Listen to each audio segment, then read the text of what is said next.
그래서 로마서를 보면서 우리가 로마서는 기독교 신앙의 가장 기본이 되는 내용들을 담고 있습니다. 그래서 잘 기억하시고 마음에 담아두시면 좋겠습니다.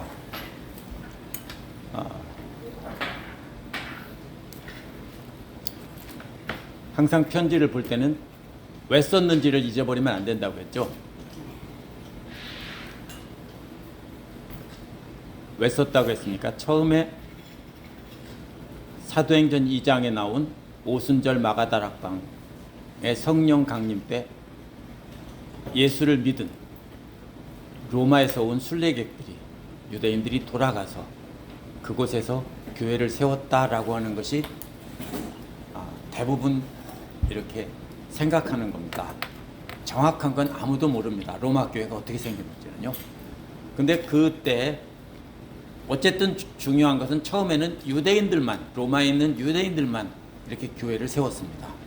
그런데 거기에 이방인들도 들어와서 예수를 믿게 되고, 그러면서 나중에 로마 황제 클라우디우스 황제 때 유대인들은 다 나가라고 쫓아내버립니다. 그래서 쫓겨난 유대인들이 오랜 세월이 지나자 로마 교회는 이방인들이 지도자가 되었습니다. 근데 클라우디우스 황제가 죽고 나서 그 다음 황제가 되면 전 황제가 발표한 법은 취소되는 겁니다. 그래서 그때 유대인들이 돌아왔습니다. 왜 돌아왔을까요? 하면 가장 큰 이유는 교회 때문에 돌아왔겠죠. 근데 와보니까 자기들이 가르치고 자기들이 다 이럭저럭 했는데 와보니까 자기들이 설 자리가 없습니다. 이미 이방인 기독교인들이 잘 가르치고 지도자가 되어 있었기 때문입니다. 그러면 그때 그들이 한 일이 뭐냐면요, 너희들 예수를 믿어서 구원받지만 율법도 지키고 할례도 받아야 완성이 되는 거다, 이렇게 말하고 가르치기 시작했습니다. 왜냐하면 자기들이 할 수 있는 게 그게 더 있는 거거든요. 그래서 바울은 그 로마에 있는 교회의 잘못된 신앙을 바로잡아주기 위해서 편지를 쓴 것입니다. 오늘 말씀에서요, 먼저 그랬죠. 첫 번째로 감사한다는 겁니다. 첫 번째로 감사한다는 얘기는 그 다음에 계속 이어지는 내용들이 있다는 얘기죠. 감사가 있고 또 그 다음에 다른 내용들이 있습니다. 첫 번째로 감사합니다. 우리가 기도할 때도 어떻게 합니까? 첫 번째 찬양 드리고 감사를 드리죠. 하나님께도 감사를 드립니다. 누구에게 드립니까? 나의 하나님께 감사를 드립니다. 감사가 맨 먼저입니다. 근데 감사가 뭐라고 했습니까? 예수 그리스도를 통하여. 7절에서 뭐라고 했어요? 예수 그리스도께서 내려주신, 예수 그리스도로부터 내려주시는 거예요. 그러면 은혜는 어디서 왔어요? 예수 그리스도로부터 우리에게 왔어요.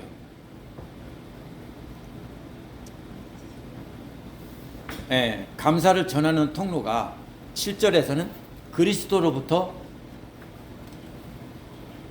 그리스도께, 이제 그리스도께서 내려주시는 은혜와 평화 그랬죠. 7절에서. 근데 여기서는 거꾸로 7절에서는 그리스도를 통해서 성도들에게 내려온 거예요. 근데 8절을 통하여는 그리스도를 통하여 아버지 하나님께 감사를 드린다는 거예요. 방향이 서로 반대예요. 그래서 감사를 그리스도를 통해 드리는 거예요. 그래서 우리가 기도할 때 뭐라고 그래요? 예수님 이름으로 기도합니다 라고 하는 것이 예수 그리스도를 통하여 하나님께 아뢰는 겁니다. 은혜가 그리스도로부터 왔다면 감사도 그리스도를 통해 전달해야 되죠. 혹시 이런 거 있어요? 어떤 사람이 선물을 줬는데 감사는 딴 사람한테 하는 법이 있어요? 그런 게 어디 있어요? 그렇죠? 선물이 그리스도로 왔다면 감사도 그리스도를 통해서 드려야 되는 것입니다.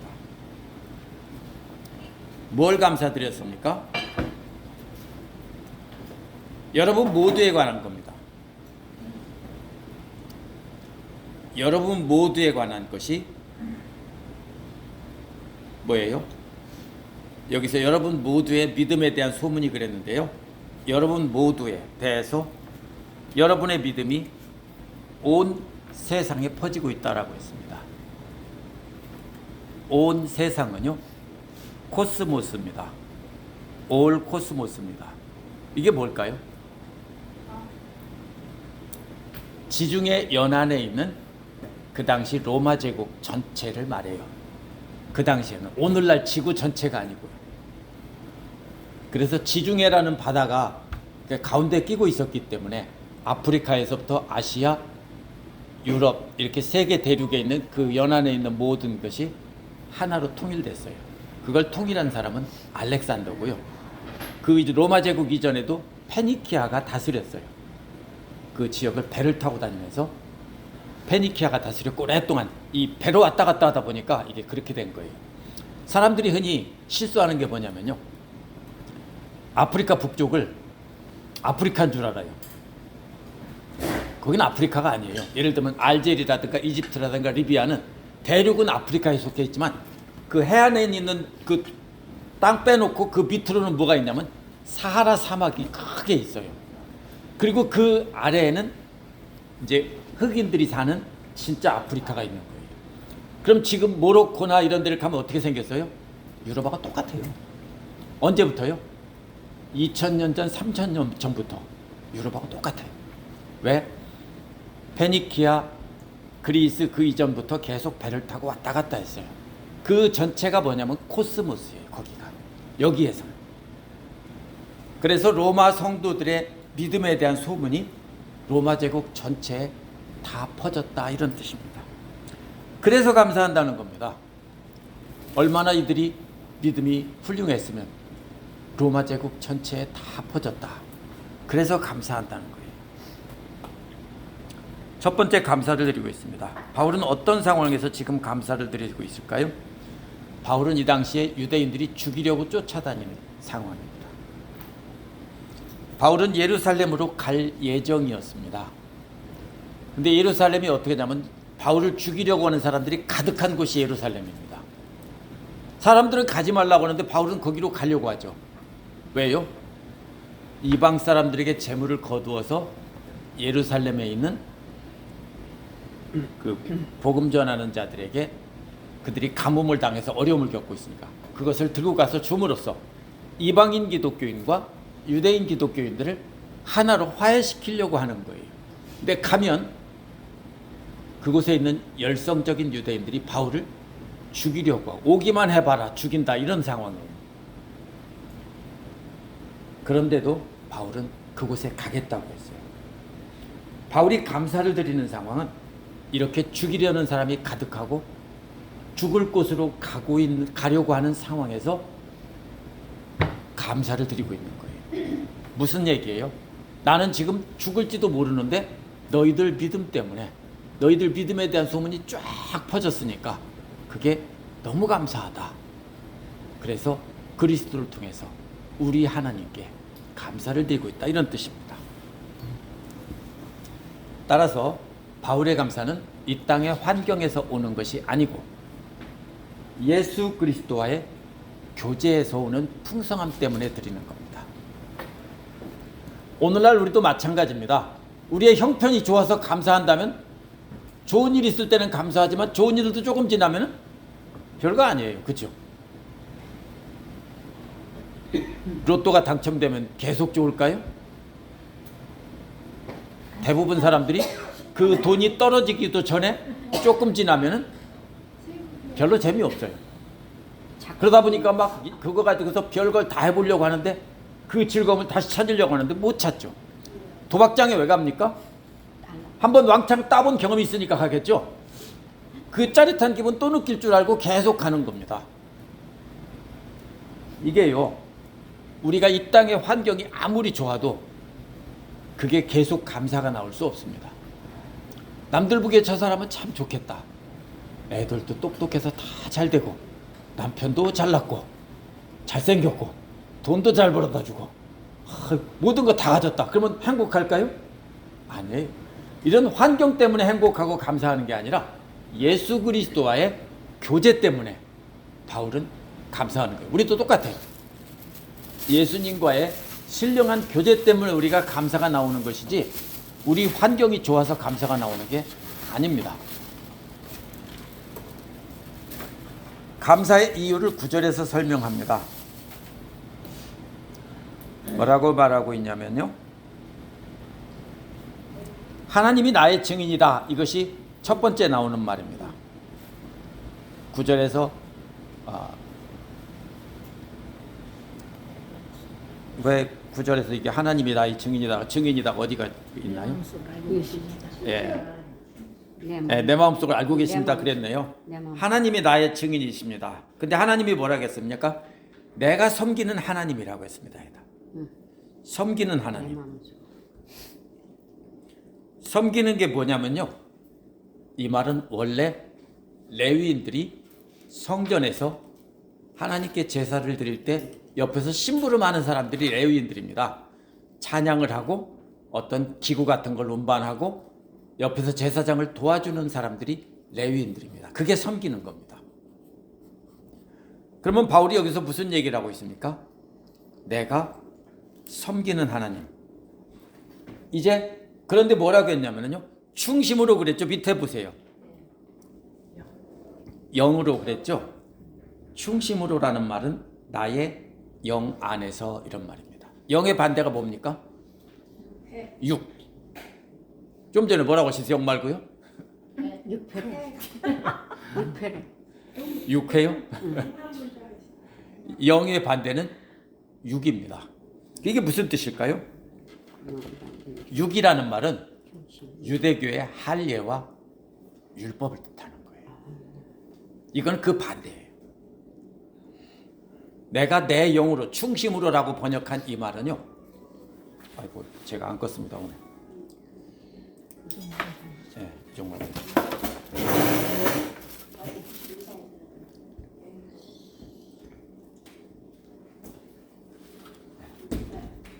이 말을 잘 알아야 이 구절을 이해할 수 있습니다. 육이란 유대교의 율법, 제사, 할례 이런 것을 말합니다. 그런데 바벨론 포로에서 돌아왔을 때는 뭐가 없어졌죠? 잡혀가기 전엔 성전이 있었는데 성전이 없어요. 그래서 이 사람들이 그 다음에는 제사는 사라졌고요. 뭐만 남았을까요? 율법만 남았어요. 그래서 등장한 사람들이 바리새파 사람들이에요. 이 사람들이 율법을 철저히 연구해서 지키던 사람들이거든요. 제사가 없어지니까 이들이 주인공이 된 거예요. 그러면 성전은 누가 지었냐면 예수님 오기 조금 전에 헤롯이 지었어요. 그 전에는 성전이 없었어요. 그렇지만 성전이 있었지만 제사장보다 더 막강한 권한을 갖고 있는 사람들은 그냥 평범한 바리새파 사람들이에요. 왜 예수님이 계속 바리새파 사람들 얘기하냐면요. 그 사람들이 이스라엘을 꽉 지배하고 있었어요. 뭘로요? 율법으로. 제사장은 사실 허수아비예요. 그 사람들은 바리새파가 아니고 사두개파거든요. 근데 그 사람들은 실권이 없는 사람들이에요. 예수님 당시 성전이 다시 생겨나긴 했지만 그렇다고 율법 중심으로 이제 완전히 바뀌어져 있는 그런 이스라엘의 상황을 뒤집을 수는 없었어요. 그래서 가장 큰 권력은 바리새파 사람들이 갖고 있었어요. 근데 바리새파 사람들은 제사장도 아니고 높은 사람도 아니고 일반 평신도들이에요. 평신도들이 율법을 철저히 지켜서 하나님 나라를 회복하자고 하던 사람들이에요. 우리가 예수님 때문에 바리새파 사람들을 크게 오해하는데 그 사람들은 정말로 지독하게 하나님 말씀에 열심인 사람들이었어요. 그럼 여기서 육이라는 말은 바로 그거예요. 율법이에요. 제사는 약해져 있었기 때문에 율법이에요. 그럼 영으로라는 말은 뭐예요? 로마 교회에 와서 율법도 지켜야 된다 한 그 사람들에게 반대로 영으로 섬기는 하나님. 내가 영으로 섬기는 하나님. 그래서 섬긴다는 말이 제사라고 그랬죠. 근데 제사가 없죠.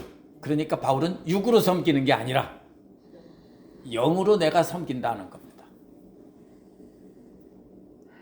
그래서 영 안에서 이걸 중심으로라고 번역하면 안 돼요. 이 말은 내가 영 안에서 영으로 영 안에서 이렇게 해야 돼요. 중심으로 열심히 섬긴다는 뜻이 절대로 아니에요. 제사가 아닌 예수 그리스도를 믿음으로 섬긴다는 뜻이에요.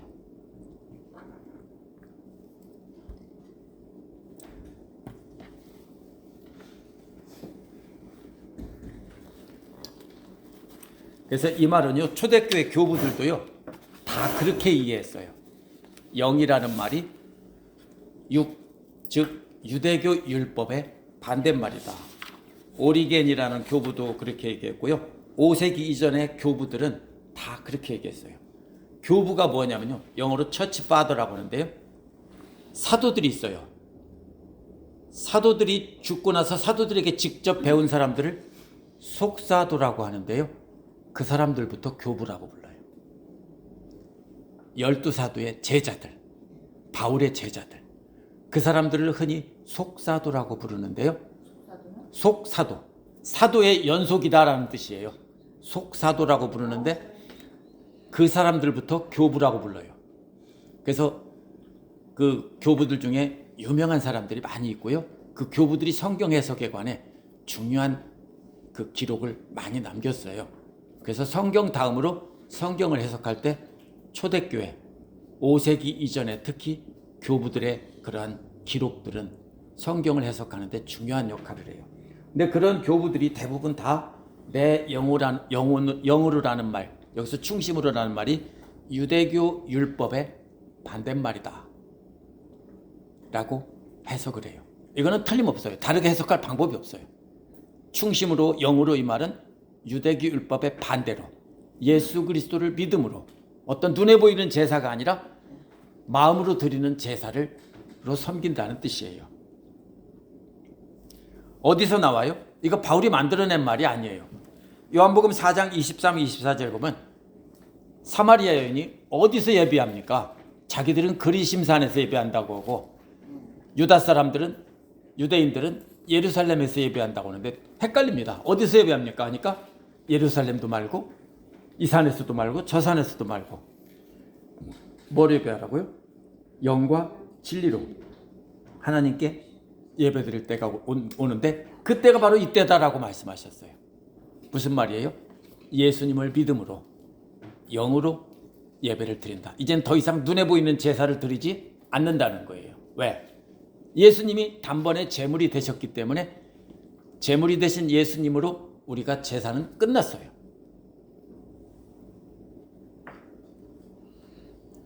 오늘날 어떤 정신 나간 사람들이 유대교 제사를 그렇게 흉내내서 이렇게 드려보면서 성경을 재현한다라고 하는데 좋아요.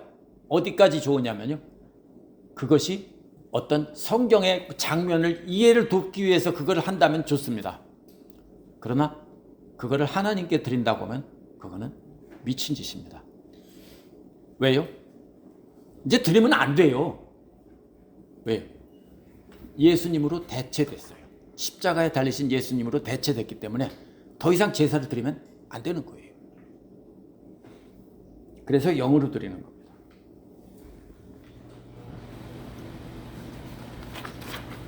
첫 번째가 감사였고요.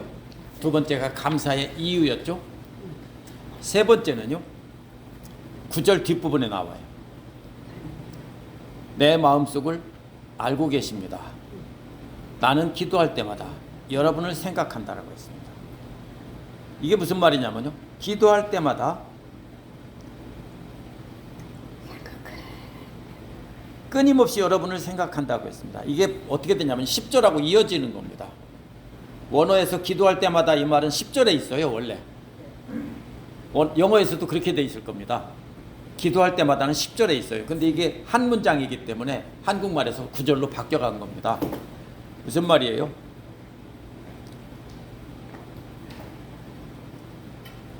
기도할 때마다는 언제일까요? 유대인들은 전통적으로 하루에 3번 기도를 했어요. 그때를 말하는 거예요. 항상 너희들을 기억하는 것을 쉬지 않는다는 거예요. 그러면 24시간 계속 기억한다는 뜻이 아니에요. 기도할 때마다 계속 여러분을 생각한다는 거예요. 언제 그렇게 할까요? 사랑하는 연인이 있으면, 연애할 때 어떻게 합니까? 헤어져 있지만 계속 생각하겠죠? 빨리 일 끝나고 가서 만나고 싶다, 보고 싶다 이러겠죠? 이것이 계속해서 끊임없이 생각하는 겁니다. 근데 바울은 로마 교회 성도들을 그렇게 계속 생각하며 기도하고 있다는 겁니다.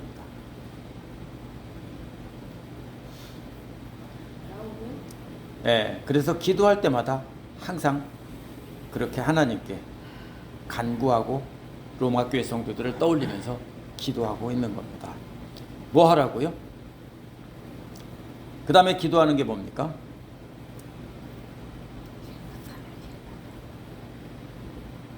여기 보면은 하나님의 뜻으로 여러분에게 갈 수 있는 좋은 길이 열리기를 간구하고 있습니다. 바울은 로마에 가기를 간구하고 있어요. 그런데 자기 생각으로 가면 벌써 갔어요. 근데 어디가 먼저예요? 예루살렘이 먼저예요. 왜냐하면 예루살렘은 유대인 그리스도인들과 이방인 그리스도인들을 하나 되게 하는 겁니다. 이 시점은 이미 한참 지났을 때인데도요, 하나가 안 됐어요. 예수님이 뭐라고 그랬어요? 모든 이방 사람들에게 복음을 전하라고 했어요. 제자들이 들었냐면 안 들었어요. 성령님하고 모든 나라의 방언으로 말하면서 모든 민족에게 전하라는 걸 성령께서 보여줬어요. 안 들었어요. 베드로에게 뭘 보여줬어요? 환상 중에 그 각종 부정한 짐승들을 보여줬어요. 근데 들었어요? 안 들었어요. 그거 가지고 다들 엄청나게 싸웠어요. 회의를 열고 별짓을 다 했어요. 이게 무슨 말이냐면요, 한번 딱 박히죠. 하나님은 유대인의 하나님이야. 죽어도 안 바뀌어요. 이방 사람들은 하나님의 구원받은 백성이 아니야라는 것이요, 해결이 안 되는 거예요. 수십 년이 지났는데도, 예수님이 돌아가시고 부활하신 지 수십 년이 지났는데도 아직도 해결이 안 돼요. 그래서 이방 사람들의 재물을, 헌금을 걷어가지고 바울이 가면 어떻게 할까요? 더럽다고? 안 받을 가능성이 99.9%예요. 그래서 뭐라고 그래 바울이? 이 헌금이 그들에게 받아들여지기를 기도해 달라는 거예요. 그걸 받는다는 뜻은 뭐예요? 유대인들은 부정하니까 그걸 받을 수 없어요. 우리는 이해가 안 가지만 그 사람들은 우리가 이해가 안 돼요. 이 사람 유대주의에 쪄들어 있는 이 사람들은요, 이방의 부정한 것과 하나님을 믿는 것을 섞을 수가 없어요. 그러니까 그걸 가지고 아무리 얘기하고 예수님이 얘기하고 성령님이 보여주고 다 했어도 안 들어요. 들었을까요? 유대인들? 바울은 들었는데요, 대부분은 끝까지 안 듣다가 결국은 다 어떻게 했냐면요, 기독교 교회를 떠났어요. 모두 다. 그래서 히브리서가 뭐예요? 바로 베드로 전서 같은 게 바로 뭐냐면요, 떠나는 그 사람들에게 쓴 편지가 히브리서고 베드로 전서예요. 전번에 공부했던. 근데 그때는 이미 다 떠나고 있는 중이었고, 결국은 1세기가 지나가자 다 떠납니다. 그리고 누구만 남습니까? 이방 사람만 남습니다. 끝까지 이들은 안 바뀌어요. 오늘날도 안 바뀌죠. 있어요. 오늘날 메시아닉 주라고 불러요. 유대인 중에서 예수님을 믿는 사람들이 있어요. 지금 아주 적은 사람들이 있어요. 그렇지만 이게 생각이 안 바뀌어요. 우리는 나쁜 놈들 그러지만요, 우리도 똑같아요. 우리들의 생각으로 고정된 생각을 가지고 우리의 전통적인 무속신앙, 이게 안 바뀌어요. 예수 믿는다고 바뀌냐? 안 바뀌어요. 대부분이 그대로 자기 고집대로 믿으면서 자기 방식대로 믿어요. 그래서 바울은 뭐라고 그래요? 여기서 내 뜻이 아니고 하나님의 뜻에 순종해서 너희들에게 가기를 원하는 거예요. 바울의 생각은 당장 갈 텐데 하나님의 뜻은 가지 말고 예루살렘으로 가라라고 하니까 거기에 순종하겠다는 거예요. 그래서 좋은 길이 열리도록 기도하고 있다는 거예요. 보고 싶다는 거예요. 여기서 핵심은 뭐예요? 쉬지 않고 기도하고 있다는 거예요. 기도의 내용이죠. 처음에 감사가 나왔으면 이번에는 구체적인 기도의 내용은 로마에 가서 너희들을 보고 싶다. 그래서 내가 늘 너희를 기억하며 사랑하는 연인을 생각하듯 끊임없이 생각하며 기도하고 있다. 이 말입니다. 11절은 뭡니까? 이제 받은 은사를 나누라고 하는 내용입니다. 왜냐하면 이렇게 시작하거든요. 율법은 있지만 신령한 은사가 부족하기 때문에 하는 말입니다. 보고 싶어 하는 것. 내가 여러분을 간절히 보고 싶다는 겁니다. 왜 보고 싶습니까? 만난 적이 없어요. 아직 만난 적이 없어요. 그런데 보고 싶대요. 왜 보고 싶죠? 계속 편지로 주고받으니까. 그렇죠? 계속 옛날 사람들은 이해를 못해요. 근데 요즘의 젊은이들은요, 인터넷으로 카톡이나 이런 채팅이나 메시지로 주고받은 사람도 사랑한대요. 이해 안 되죠? 네. 그렇게만 하다가 딱 만나서 실제로 처음 만나서 결혼하는 사람도 있대요. 잘 이해가 안 되죠? 근데 오늘날 젊은이들이 그래요. 이게 뭐예요?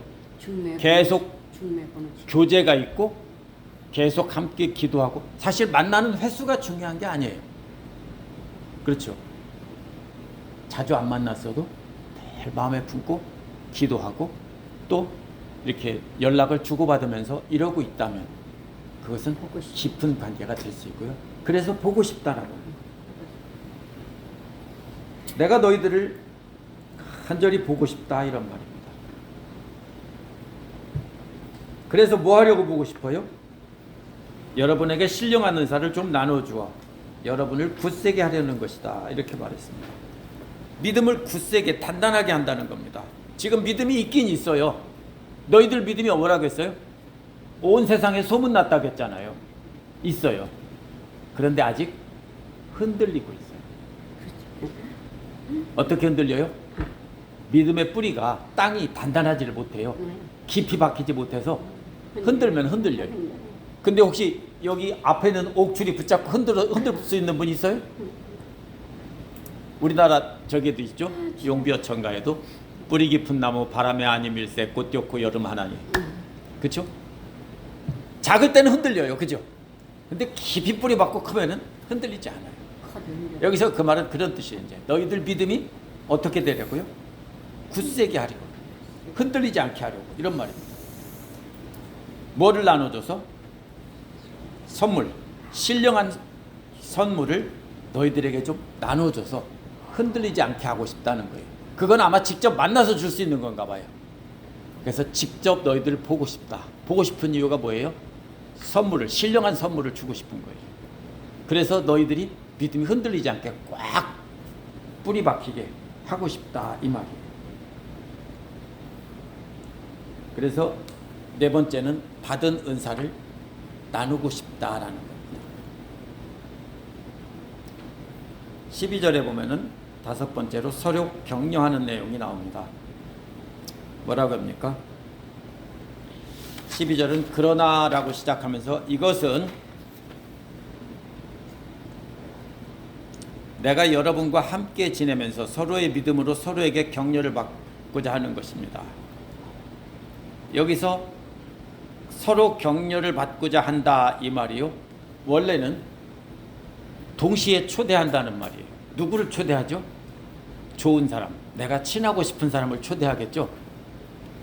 근데 오 집사님이 이승자 집사님을 초대했는데 이승자 집사님도 동시에 오 집사님을 초대했어요. 그럼 뭐예요? 서로 어떻게 되는 거예요? 동시. 잘해주고 싶고 서로 한번 친해보고 싶어서 서로 하는 거죠. 이런 그런 뜻이에요. 원래 그 말뜻 자체가. 이건 뭐냐면요, 동시에 서로 함께 위로를 한다는 뜻이에요.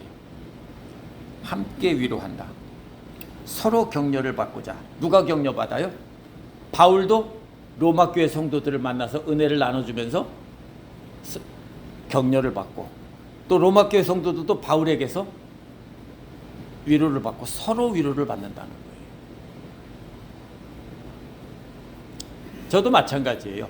제가 하나님 말씀을 전하면 성도님들이 은혜를 받고 위로를 받는 분들이 있는데, 그런 분들을 보면 저도 역시 똑같이 위로를 받는 거예요.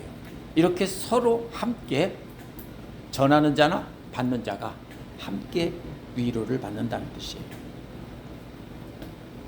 그래서 여러분과 내가 믿음으로 서로 격려받는 거예요. 그러니까 뭘로 위로받는 거예요? 서로의 믿음을 가지고 서로 위로를 주는 거예요. 오늘 말씀을 이렇게 정리해 보면은요, 순서대로 생각해 봐야 돼요. 첫 번째가 뭐죠? 감사죠. 두 번째 나온 것이 뭐냐면 복음을 선포해서 영으로 예배 드린다는 거예요. 예배 시간만 드리는 게 아니라 영으로는 삶으로 예배 드리는 것도 말하는 거예요. 세 번째는 선포한 사람들을 끊임없이 기억하면서 기도하고 있다고 하는 거예요. 네 번째는 그들을 만나서 그들에게 직접 만나서 할 게 있어요. 그래서 그걸 주고 싶다라는 거예요. 직접 만나서. 그래서 그들의 믿음이 튼튼해져 가는 걸 보고 서로가 위로를 받고 싶다. 이것이 오늘 말씀 내용이에요. 이게 짧은 내용이지만 우리가 신앙생활하면서 양육하고 성장해서 서로 위로받는 것까지 한 세트로 이렇게 되어 있습니다. 오늘 바울의 감사를 잘 봐야 됩니다. 우리가 좋은 일 있을 때 감사를 많이 하고 힘든 일 있을 때는 감사를 못 하죠. 무슨 뜻이에요, 그게? 예수님과 영적인 교제의 통로가 막혀 있다는 뜻이에요.